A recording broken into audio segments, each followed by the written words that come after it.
Alright, so I completed my car for the most part, just waiting for Ethers to kind of clear her up. So I was looking for my next hero project, and after some discussion with some other players, I've decided Tanya is going to be my first assassin DPS.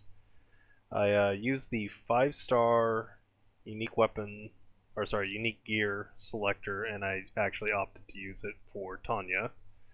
Used it for the UT, just because UTs take a little more effort to get, so I figured I'd just get that out of the way.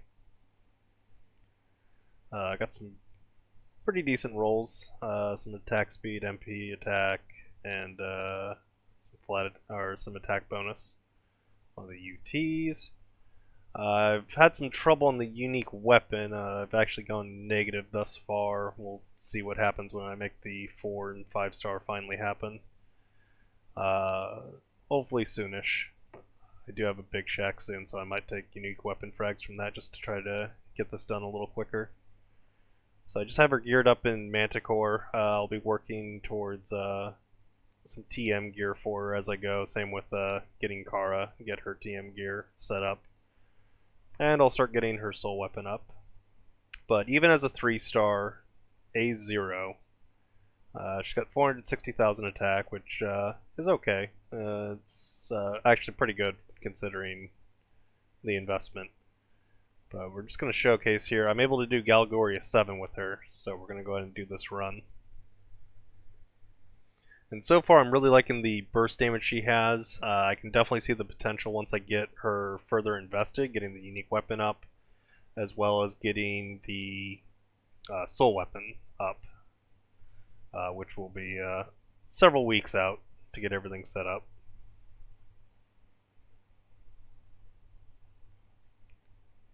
Let's put some volume on this game.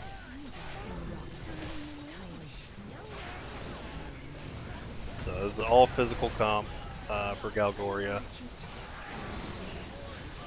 Crow is not particularly great here, at least on auto. He can do some damage, but not enough to keep up with Selene. And that's a big reason why I wanted to try to pick up Tanya. She has a lot of burst damage in her S3. So the hope is that when she casts the S3, she'll spike the damage enough to where she'll take the lockout. So that way Selene can spend some more time doing damage. Because right now, my Selene does way more damage than this. It's just she's constantly locked out. So her damage is always held back. But even with this, by having 3 DPS doing this kind of damage, I am able to clear Galgoria 7. Selene and Crow should get a bit higher. Tanya tops out around 200 million right now with a 3-star, which I'm pretty happy with, honestly. I've tried getting Gladi to do some more damage, but my Gladi's only 2-star. He does have his soul weapon as well, but even with full damage gear, like, he just doesn't do that kind of number. So I know Gladi gets way better when he gets higher investment, but it's also a unique weapon hero for NPCs is much more difficult to invest in. So that's kind of why I decided to go with Tanya, since unique weapons. I kind of have like an inflow of them. Like I don't really like I have most of my supports up to 5-star right now, so there's not a lot I need to invest unique weapons in. So I was looking just for a non-NPC hero to set up as another DPS. And I really needed just a second DPS that had good single target damage. So that way I can tackle these higher stages of Galgoria.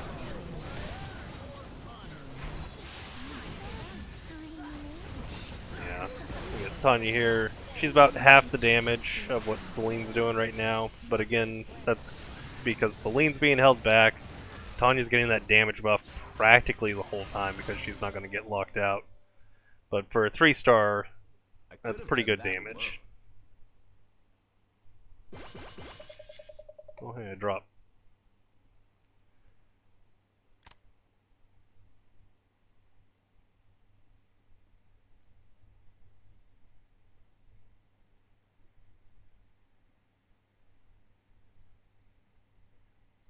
So far, this is my new project. I'll be working on her up next. Oh, I had the wrong stuff. Yeah, it's supposed to use penetration for Galgoria because he's got quite a bit of defense. There we go. Thought I had that saved. Galgoria, save. Alright, let's do this again just with the higher penetration now. Our damage will go up a little bit.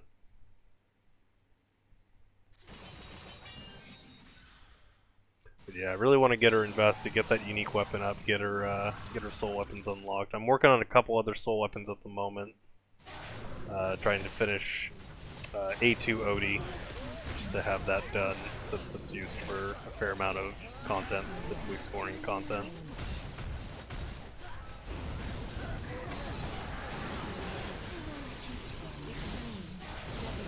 Yeah, Tanya does, like, that S3 is actually, like, really strong. I really like that. And she's got Shred and Anti-Heal in her kit, so she's really good for this Galgoria stage. Also have the option to use her in PvP once I get her set up as well. So I have Bernheim and Saria currently in PvP, so having just more PvP options isn't bad. Getting Masters in League of Honor is becoming more and more difficult, I notice, season from season. So I need to start investing a bit more on my PvP side, even though I definitely have the preference for the PvE.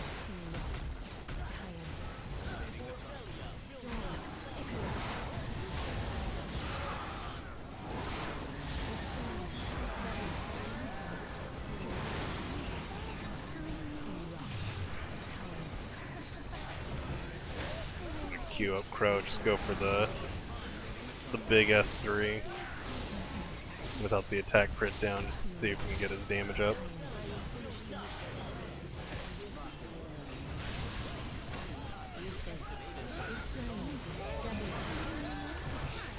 Still don't do all that great of damage.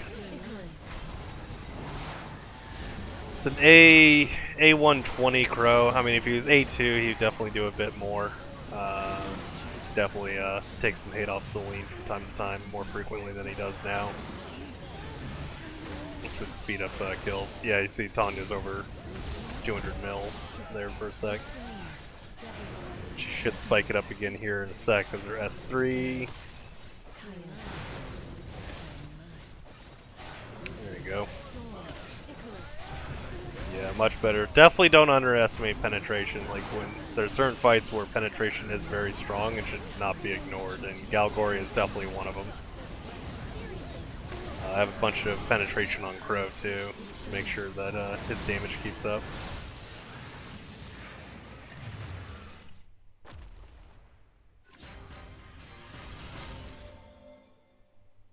But overall, pretty impressed with how the Tanya's doing, considering where her investment's at. I can't wait to get her much higher in investment and see how well she can keep up with Selene.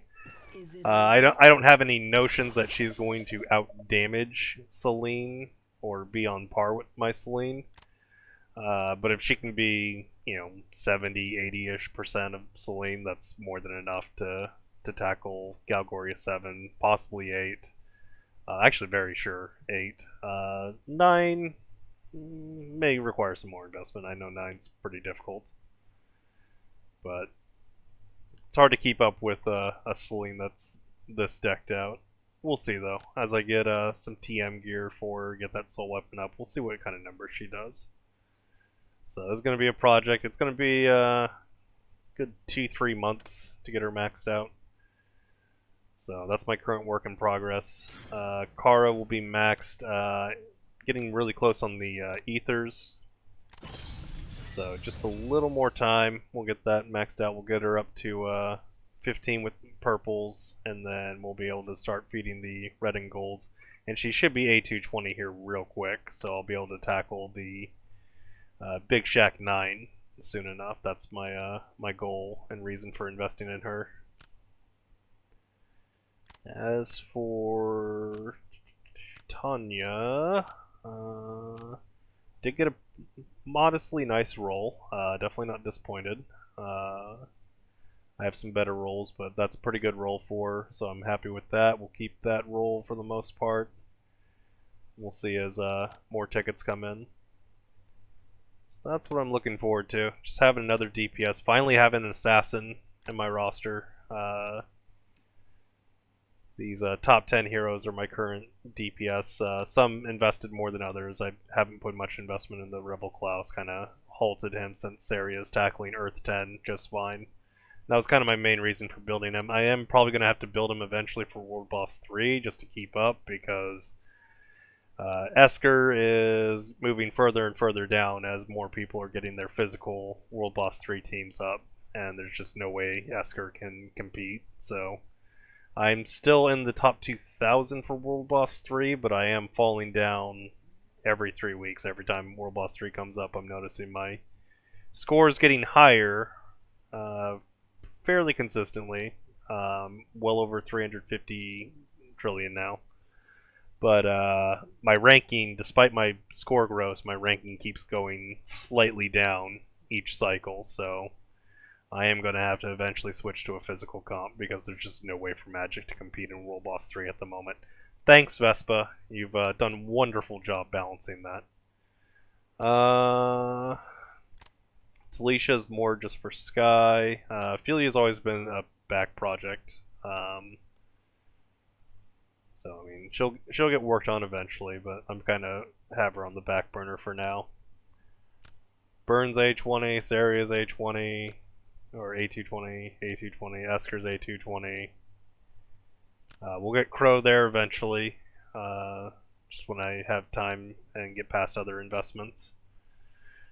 Priorities is just to make sure that I have resource income settled, and then I can get stuff up. I mean, I barely use Crow for much. The main reason I even use them in Galgoria is because my physical damage side is better for that lineup. My magic DPS cars should be really good, but my other 5 magic DPS aren't really in a position to compete in Galgoria, especially for single target damage. Esker takes too long to ramp.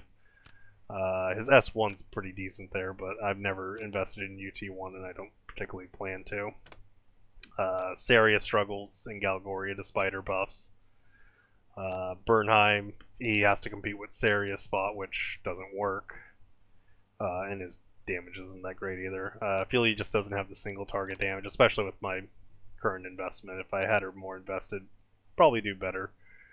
But she's kind of stuck where she is. Talicia, probably have to get her A220 as well, get her UT up, all that jazz to make her actually pop off a bit. But she takes time to ramp up too, so she has trouble there too.